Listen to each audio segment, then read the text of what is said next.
എല്ലാവർക്കും പ്രൊമോ റിവ്യൂയിലേക്ക് സ്വാഗതം. ഈ റിവ്യൂ ഇഷ്ടപ്പെടുവാണെങ്കിൽ ഒന്ന് ലൈക്ക് ചെയ്തും സബ്സ്ക്രൈബ് ചെയ്തും സപ്പോർട്ട് ചെയ്യണേ. അപ്പം വീട്ടിൽ ഇങ്ങനെയുള്ള കാര്യങ്ങളെല്ലാം നടന്നത് നയന ആദർശിനെ വിളിച്ച് പറയുന്നുണ്ട്. എന്നിട്ട് ആദർശിനോട് പറയുന്നുണ്ട്, ഇനി അഭിയെ കയറൂരി വിട്ടാൽ ശരിയാകുകയില്ല. അവൻ വലിയൊരു തെറ്റ് ചെയ്തു, അത് മൂടി വയ്ക്കാൻ അവന് സാധിച്ചു. പക്ഷേ അതിൻ്റെ പുറമെ അവൻ വീണ്ടും വീണ്ടും തെറ്റുകൾ ചെയ്തുകൊണ്ടിരിക്കുകയാണ് എന്ന് നയന ആദർശിനോട് പറയുന്നുണ്ട്. അത് കഴിഞ്ഞ് മുത്തശ്ശൻ പറയുന്നുണ്ട്, അവൻ ഇനി ജ്വല്ലറിയിലേക്ക് പോയില്ലെങ്കിലും കുഴപ്പമൊന്നുമില്ല.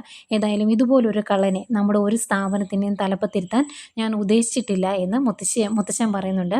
ഇങ്ങനെയുള്ള കാര്യങ്ങളൊക്കെ നടക്കുമ്പം അനാമിക കുറച്ച് ഡോസ് ഇട്ട് കൊടുക്കുകയാണ് നമ്മുടെ അബിക്ക്. അബിയോട് പറയുവാണ്, ഇവിടെ ഒരു കുട്ടിയുണ്ട്, ചന്തുമോൾ എന്ന് പറഞ്ഞൊരു കുട്ടിയുണ്ട് എന്ന് എല്ലാവർക്കും അറിയാം. പക്ഷേ ആ കുട്ടി എങ്ങനെയാണ് വീട്ടിലെത്തിയത് എന്ന് ആർക്കും അറിയില്ല. അതുകൊണ്ട് അതെങ്ങനെയാണ് എന്ന് എല്ലാവരോടും പറയണം.